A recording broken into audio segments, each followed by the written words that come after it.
Hello ladies and gentlemen, welcome back to math. Last class we started covering the quadratic formula. We started off with the discriminant, which was a little part of the quadratic formula. Makes it easier, right? Make it easier to combine it all together. Today we're going to continue that, combine it all together, solve for it, okay? So if you guys remember, last class we covered the discriminant formula, which was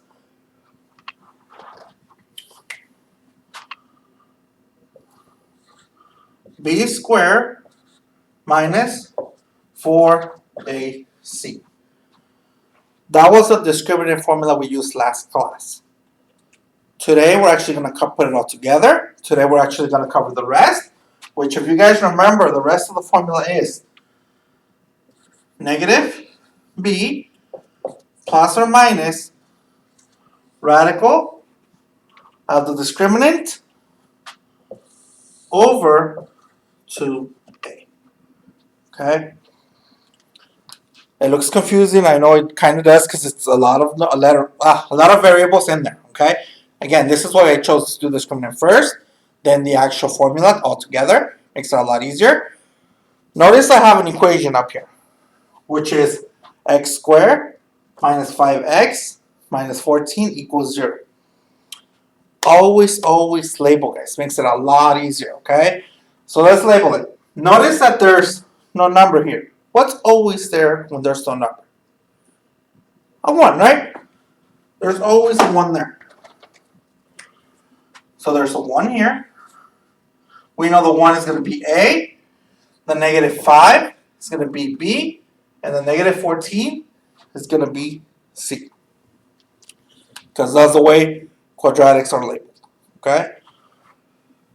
Now that we have it all labeled, we're going to start off by solving the discriminant. Makes it a lot easier. I'm not going to just plug it in all together because you guys are probably going to get lost. It's going to make it's probably going to confuse some of you. Again, let's start off with the basic stuff. B squared minus 4ac. So we have b squared. So if you have b squared minus 4ac. We know that b, in this case, is negative 5. So we have negative 5 squared minus 4, because the 4 stays the same.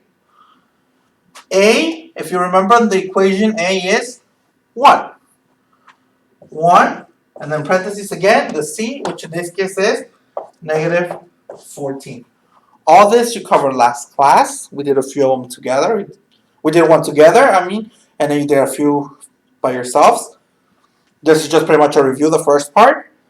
So we have negative 5 times negative 5, which is 25. Minus 4 times 1 is just 4. And negative 14. Okay? Notice that we have two negatives. We cannot combine the 25 with the 4 because we multiply the 4 to the 14. So we have to do 4 times 14. They're both negatives, so you know they're going to become positive.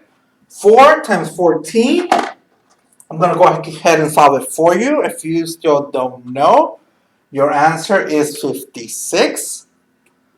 So we have 25 plus 56 equals 81. Okay?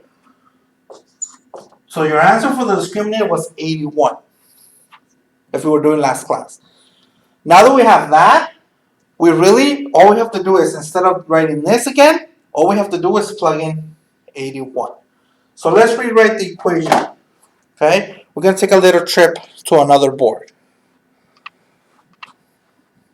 There we go. Now, we rewrite the formula again. We have negative b plus and minus. Looks more like a weird looking letter. So let's do b. Looks a little better now. Radical. If you guys remember, what was the answer we had instead of b squared minus 4ac? Which was 81, right? That's what we solved for. 81 over 2a. Now that we have that, again, if you guys remember, what is b? B in the equation. Well, let's take a look at it. If you remember the original equation, b was negative 5 and a was 1. Because remember, the bottom you need the a and you also need this b. So negative 5. Notice we have a negative and a negative. That means that two negatives become a positive. So now we're going to rewrite it as 5 plus and minus radical of 81 over 2 times 1.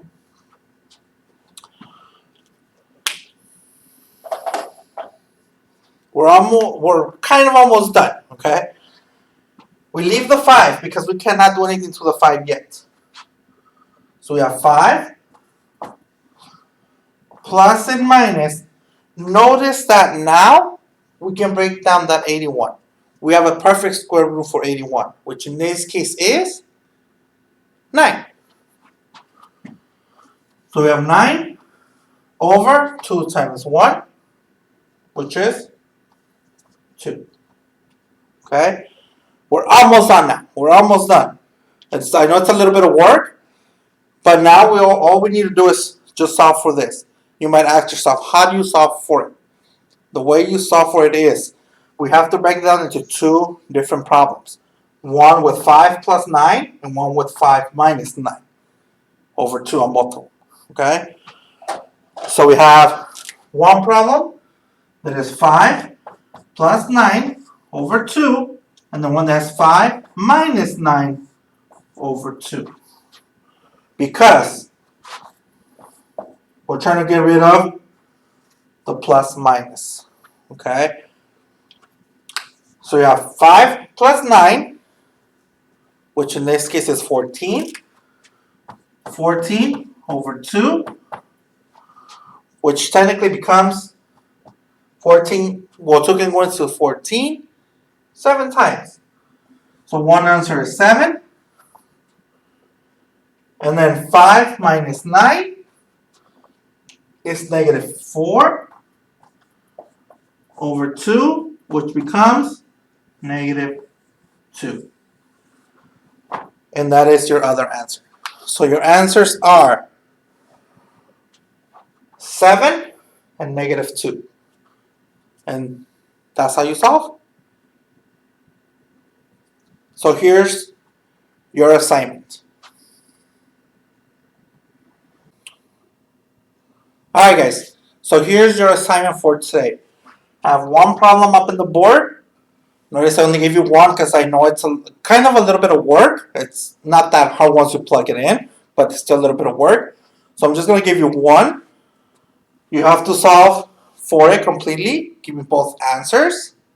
Hint, hint guys. Try solving for the discriminant first. Makes it a lot easier for you once you're inside the radical. Then solve for the rest of the problem. Okay? Just like the example we did on the board. Solve for the discriminant. Then plug it in. Okay? Makes it a lot easier. Trust me. If you have any questions, guys, make sure you send me an email. Okay? I'm here to help. Also, make sure you submit a picture of your notes with your answers. And I'll be waiting for your email.